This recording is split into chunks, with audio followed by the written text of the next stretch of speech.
Hello, bienvenue sur C0, CZ pour te servir, j'espère évidemment que tu vas bien. Et aujourd'hui, sujet un peu spécial, ça faisait un moment qu'on n'avait pas parlé, je sais pas ce que tu en penses, le fameux Luna classique, le Lunk, donc L-U-N-C. Et la question que je me pose aujourd'hui, et je pense qu'elle est vraiment très intéressante à regarder ensemble, parce que ça va indirectement dessiner l'avenir un petit peu de l'univers des crypto-monnaies. C'est est-ce qu'un retour de hype est possible ou non? Et c'est ce qu'on va répondre, ou du moins on va essayer de répondre aux cas éventuels qu'on pourrait avoir dans le futur. Allez, on regarde ça tout de suite. Let's go!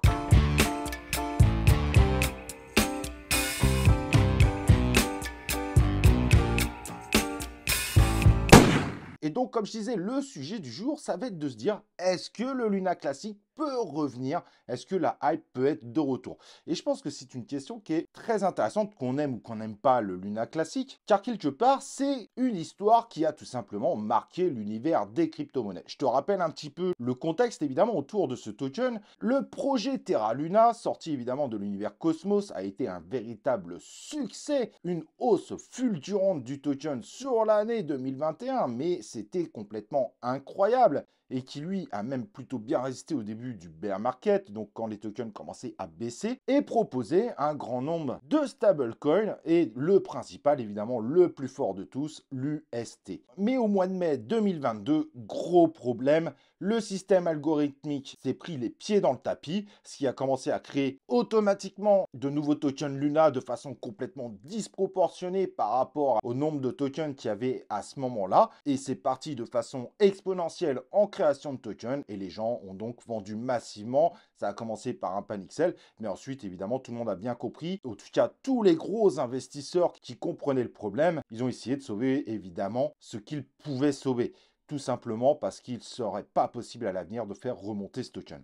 Mais malheureusement, évidemment, un certain nombre de petits wallets n'avaient pas compris le problème et ont tenté le coup de poker en pensant que le buy the dip allait leur permettre de faire des très gros gains. Et finalement, ils ont tout perdu. Et ceci s'est fait en 2 jours à peine. Ça a été fulgurant et c'est un des plus gros crashs évidemment de l'univers des crypto-monnaies et qui a fait évidemment également beaucoup de mal à cet univers avec évidemment l'autre histoire, celle de FTX. Puis ensuite, des fanatiques de cet environnement, dont une partie de développeurs, ont décidé d'essayer de relancer la machine avec le fameux Terra classique, donc renommage évidemment de cette crypto-monnaie, pour aller à l'encontre de Do Kwon, l'ancien créateur ou promoteur de Terra Luna, qui lui a décidé de lancer un Luna V2 avec un système d'airdrop pour tenter de rembourser les victimes, ce qui évidemment n'a pas du tout marché, c'était un plan foireux. Et grâce à ça, ils ont réussi à créer une hype complètement psychotique et le token a flambé, il a fait son boule tout seul, avant évidemment de repartir vers un atterrissage un petit peu plus dur.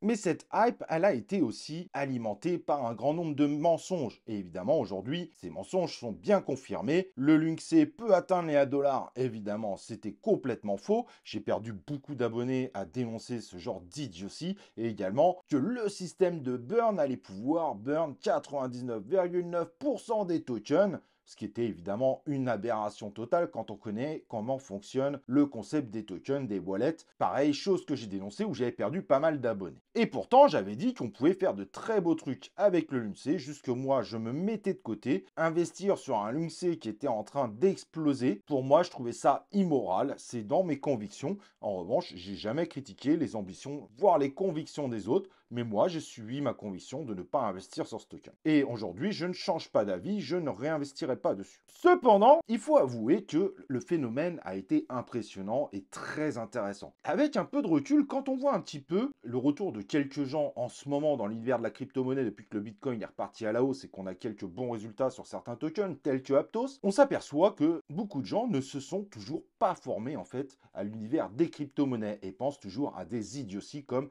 ces tokens-là, ils vont atteindre les 1 $.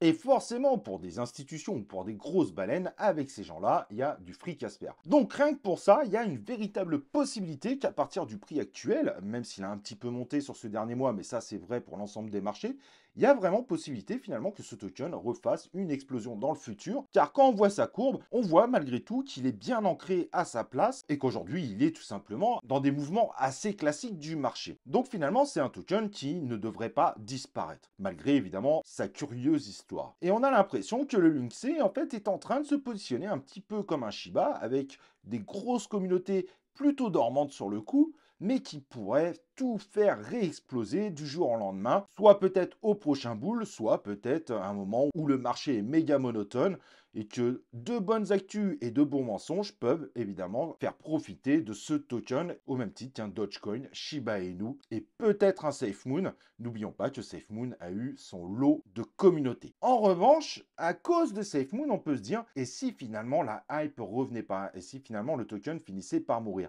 Et c'est une véritable question parce que SafeMoon, qui a été une des plus grosses hypes, voire tout simplement la deuxième après Shiba Inu en 2021, ben aujourd'hui, il a plus du tout de punch, il a plus du tout d'énergie et semble avoir été complètement oublié. Et il y a peut-être des raisons qu'on pourrait dessiner derrière, comme derrière SafeMoon, il n'y a pas de personnage clé, il n'y a pas un truc comme ça, à la grande différence d'un Dogecoin qui était annoncé il y a maintenant quelques années comme un token qui était complètement mort parce que les gens se formeraient à la crypto et ne retourneraient plus dessus. Et ben pourtant, cette force communautaire a été complètement sous-estimée et Dogecoin, aujourd'hui, il est toujours extrêmement bien positionné et donc a fait mentir un peu tous les détracteurs autour de ça. Et c'est pour ça qu'il y a grand espoir évidemment autour du Shiba Inu qui lui a créé une image de marque encore plus fort à mes yeux, je trouve, que le Dogecoin. Bien que le Dogecoin, son association avec Elon Musk a aussi été évidemment une phase extrêmement importante de son histoire. Donc finalement, ça se vaut entre Shiba Inu et Dogecoin.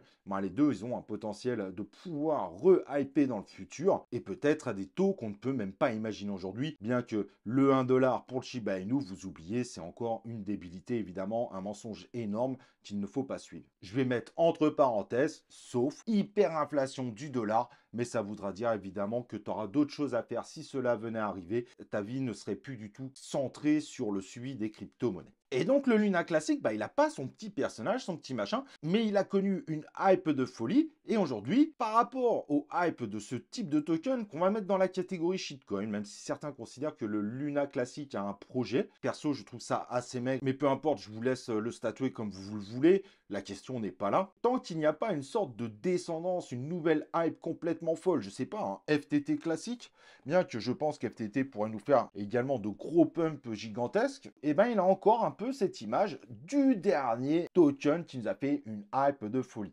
Et tant qu'il n'est pas détrôné là-dessus, malgré qu'il n'est pas un petit personnage, il a un véritable potentiel, surtout si le bull venait à démarrer beaucoup plus tôt que prévu. Par contre, si les années passent, comme il n'a pas une identité très très forte malgré tout, la question de est-ce qu'il va pouvoir vraiment se faire une grosse hype sera vraiment discutable.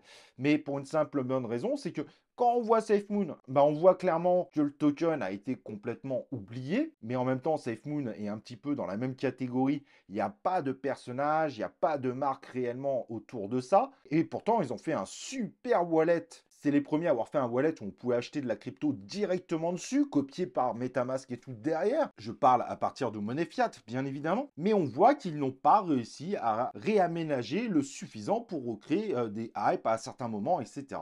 Et le Luna classique, c'est un petit peu son risque à mon avis. Et c'est ça qu'il va falloir suivre, surtout si on a une nouvelle hype de folie sur un truc un petit peu comme ça, dans le même style, hors période de boule évidemment. Et là, ça pourrait compliquer évidemment les affaires du Luna classique. Mais par contre, s'il n'y en a pas d'ici le prochain bull run, il y a quand même un très gros potentiel. Aujourd'hui, il suit le marché, donc il reste évidemment dans les tops bien observés par l'ensemble des investisseurs. Et revoir le Lynxé exploser, voire dépasser son ATH, aujourd'hui, à l'instant T, évidemment, il en a toutes les possibilités futures. Maintenant, évidemment, je ne parle pas d'1$, mais je parle potentiellement de très très grosses performances. Ces tokens 100% spéculatifs, on ne peut pas leur enlever ça. Malheureusement, en termes spéculation, c'est très attirant. Voilà, j'espère avoir été assez clair sur l'ensemble du sujet. J'espère que tu as compris pourquoi je trouvais évidemment que c'était très intéressant de regarder ce Luna classique. Et c'est pas du tout pour te le vendre. Moi, je te le dis direct, j'en ai pas et j'en aurai pas. Mais c'est selon mes convictions, bien évidemment. Mais je pense que c'est un phénomène très important en termes d'investisseurs dans l'univers l'univers des crypto-monnaies à connaître et à surveiller, car ça pourrait évidemment être un nouveau cas d'école pour le futur. Voilà, avant de partir, n'oublie pas évidemment le like sur la vidéo, de t'abonner sur la chaîne YouTube, et on se retrouve pour une prochaine vidéo de C0.